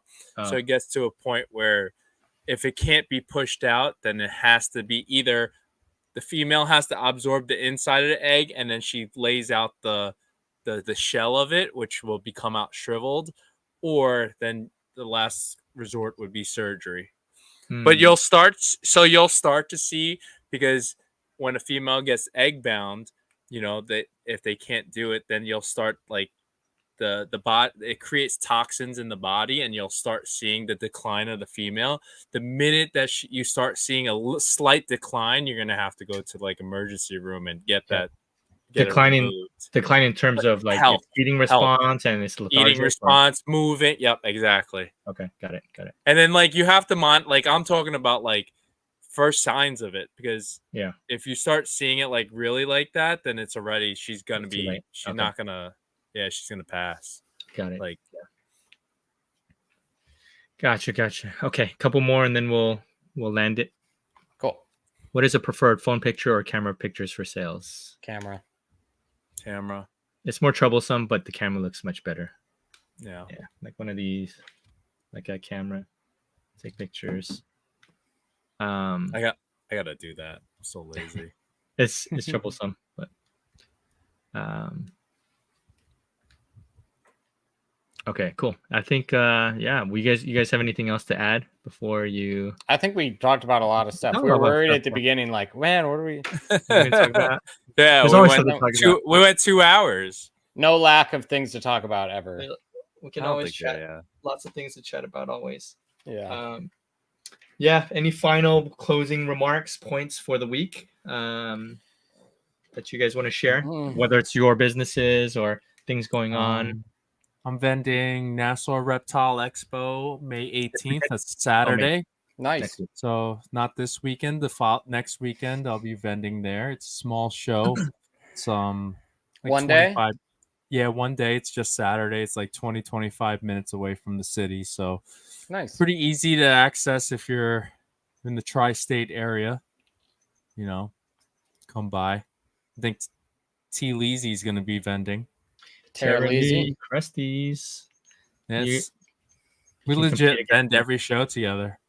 Every single. Does she live? You and T. Lee. Does she live She really lives close in to you? She lives in South Jersey, which isn't terrible. I think it's like for her it's probably like an hour and a half drive, hour to hour and a half drive, no traffic. Okay. Yeah. It's gonna be terrible for her going home. She'll be like 4 hours. It's gonna suck.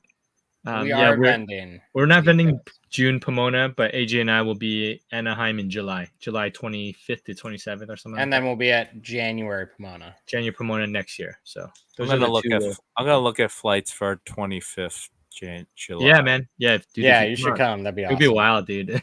it'll be a good time. You can bunk with us because we. What's the closest airport? LAX. LAX. Yeah. Just go to fly to LAX. I'll pick you up. LAX. July 25th to 7th, right? That weekend, yeah, Friday to Sunday, right? Yeah. Mm-hmm. So it'll be if you come out, that'd be good. Yeah, Alyssa will be there. So come out if you're in the area. I'm not sure where you're from. Aaron, you're a little bit late, bro. What did you watch it all back? Yeah, Scott should go too. Miguel is sitting here working on her logo. That's awesome. Whose logo? Tara's logo? Highlights. Oh, Alyssa. Alyssa will be there. Okay, cool. Yeah, we'll see you there, Alyssa. That'll be awesome. Nice. Ontario would be easier to fly into, but then we'd have to take a connection, and I don't want to do that. Yeah. Direct flights. Ontario, Canada? Yeah, Canada, and then driving. Oh. We should start planning dinner reservations now. Ryan knows what's up. Last time we were trying to plan a dinner with is that the pizza place? And Greenleaf. Oh, well, we went to the pizza place because the first place we went to was like completely like booked up, and all of us showed up and we couldn't get a table for like hours, right? So we all split up. Like, yeah, it's gonna be like 4 hours. I'm like, what? So Ryan was there, Jack was there. We had the Cali crew. That's nice.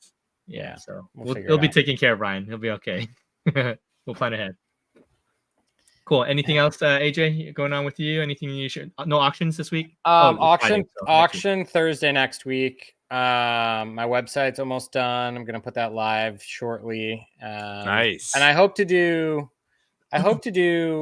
before like the summer heat kicks in. I want to do like a big drop. Okay. I want to do like a big drop. Find this on your website? Probably on my website. Yeah. Okay. So that's my plan. So this would be like in the next like 4 to 6 weeks. Cool. So, nice. Yeah. That'll be exciting. I'm gonna be working on that. So keep an eye out for that. Exciting. Cool. Yeah. Sounds good. Yeah. And then I'll see if I have enough footage or material to craft like a short little vlog for the Gecko Pod for Florana. And cool. I think I have maybe like 8 minutes worth of material. Nice. Maybe I'll put that out next week. So on your vlog page. It'll be on the Gecko Pod vlog for that one, but I can do I'll do something else for my personal vlog. So nice. Yeah. So those will be coming up. Other than that, I mean, it's chill. We're always Metamorphs is paying for everybody. Bro, you don't want to say that, Vega. All the people, there's gonna be 60 people, so especially like especially if I'm eating. Yeah, Brian's gonna make you go broke. Brian eats like a full plate of food in a minute. Like we've seen a minute, like 10 seconds. It'll be that should be a good one. That should be a good fun show. I mean, even if we should go to KBBQ out there. That'd be super fun. Oh, bro. Oh, we can go to WeSpa. WeSpa is where like you can do the scrubs or like the hot and cold baths and dude, it's amazing. Wait, is this a restaurant? Oh, or are we going to get massage? WeSpa is a spa. It's like the naked Korean spa, right? Korean spa. Yeah, Korean spa. Yeah. They got like hot rooms and cold rooms, yeah. and then you got the old man scrubs you down, but you have to be fully naked. You have to pay for those ones. Those you have to pay for. But you could go in like this oven where you lie on a bed of like these circular beaded rocks, and Oh, it's like yeah. lava rocks, and you just lie on it. It's like hot. Oh It burns man, the it's shit like, out of you. yeah. Have you ever seen that one with Conan? Conan and the guy from Walking Dead. Oh yeah, with I saw that with the Yeah, that's Weespa. That's the Oh, one that in LA. was Wii Spot. Downtown. Oh yeah, Yeah, That's it's yeah, so K-Town funny. in LA. But All awesome. right. Yeah, we'll end it. Oh, Sign we it hit out. we hit 2 hours, so we're good. We're good. Yeah. Thank you, everybody. Thank you, Brian, guys. AJ, it's always fun chatting. Thank you guys for jumping Great in time. on a Friday night. We know it's a busy night, but you guys still hung out with us, so we appreciate you all. So thank you guys for hanging out with us. We'll see you guys on the next one. See you next time. Bye. Later. Bye. Bye. Peace.